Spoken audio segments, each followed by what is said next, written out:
नमस्कार दोस्तों, आज हम बताएंगे भगवान शंकर के बारे में फैलाए गए कुछ ऐसे झूठ जिनको आज भी लोग फैला रहे हैं। लेकिन इस वीडियो के माध्यम से हम इन सभी झूठों को खंडित करेंगे और आपको बताएंगे क्या है इसके पीछे का असली रहस्य। आप देख रहे हैं द डिवोशनल टेल्स। अगर अभी तक आपने हमारे चैनल को सब्सक्राइब नहीं किया है तो अवश्य करें और बेल आइकन को भी जरूर दबाएं। तो शुरुआत करते हैं। सती और पार्वती के पति भगवान शंकर को सदाशिव के कारण शिव भी कहा जाता है। हम इन्हीं भगवान शंकर की बात करेंगे जिन्हें महादेव भी कहा जाता है। भगवान शंकर के बारे में कुछ ऐसी तरह की अफवाहें फैलाई जाती हैं जो अपमानजनक हैं। वे लोग इसके दोषी हैं जो जाने अनजाने में भगवान शिव का अपमान करते हैं। सबसे पहला झूठ तो ये है कि शिवलिंग एक लिंग का प्रतीक है, लेकिन वास्तव में शिवलिंग है क्या? दोस्तों, शिवलिंग का अर्थ है भगवान शिव का आदि अनादि स्वरूप। शून्य आकाश, अनंत ब्रह्मांड और निराकार परम पुरुष का प्रतीक होने से इसे भगवान शंकर का प्रतीक चिन्ह शिवलिंग कहा जाता है। इस पिंड की आकृति हमारी आत्मा की ज्योति की तरह होती है जो कभी खत्म नहीं हो सकती, कभी नष्ट नहीं हो सकती। अगला झूठ जो आजकल ज्यादातर युवाएं फैलाते हैं वो ये है कि भगवान शिव भांग और गांजा पीते हैं। तो दोस्तों, इसका जवाब हम देंगे।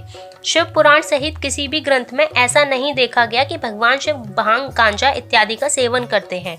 बहुत से लोगों ने भगवान शिव के ऐसे चित्र भी बना दिए हैं जहाँ भगवान शिव चिलम पीते हुए नजर आते हैं।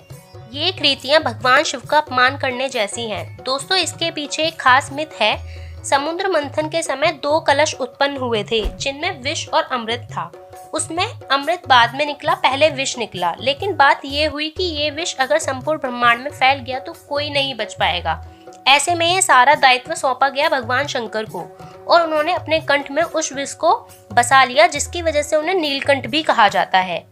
एक और सवाल जो आजकल के लोग पूछते हैं, क्या भगवान शिव को नहीं मालूम था कि गणेश पार्वती के पुत्र हैं? क्या भगवान शिव ने अनजाने में गणेश की गर्दन काट दी? ऐसा क्यों किया? फिर उन्हें मालूम पड़ा तो उन्होंने इस पर हाथी की गर्दन लगा दी। जब भगवान शिव यह नहीं जान सके कि उनका पुत्र कौन है तो फिर उन्हें भगवान क्यों कहा जाता है? दोस्तों, इसका उत्तर हम देते हैं। भगवान शिव के संपूर्ण चरित्र को पढ़ना जरूरी है। उनके जीवन को लीला इसी के लिए कहा जाता है। लीला उसे कहते हैं जिसमें उन्हें सब कुछ पता रहता है।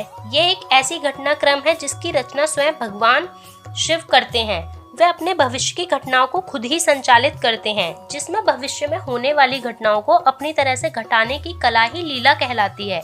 यदि भगवान शिव ऐसा नहीं करते तो आज गणेश प्रथम पूज्य देव नहीं कहलाते।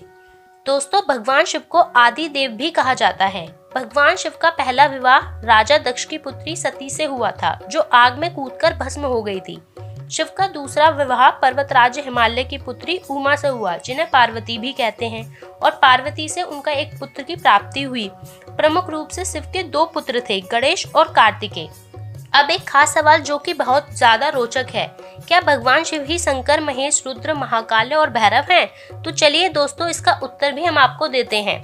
लोग कहते हैं शिव, शंकर, भोलेनाथ अलग अलग हैं। इस तरह से अनजाने में ही कई लोग शिव और शंकर को एक ही सत्ता के 2 नाम बताते हैं। असल में दोनों की प्रतिमाएं अलग अलग आकृति की हैं। शंकर को हमेशा तपस्वी रूप में देखा जाता है और कई जगह शंकर को शिवलिंग का ध्यान करते हुए दिखाया गया है। शिव ने सृष्टि की स्थापना, पालन और विलय के लिए क्रमशः ब्रह्मा, विष्णु और महेश नामक 3 सूक्ष्म देवताओं की रचना की। इस तरह शिव ब्रह्मांड के रचयिता और शंकर उनकी एक रचना। तो दोस्तों, ये थे कुछ खास झूठ जो आजकल समाज में फैलाए जाते हैं। धन्यवाद।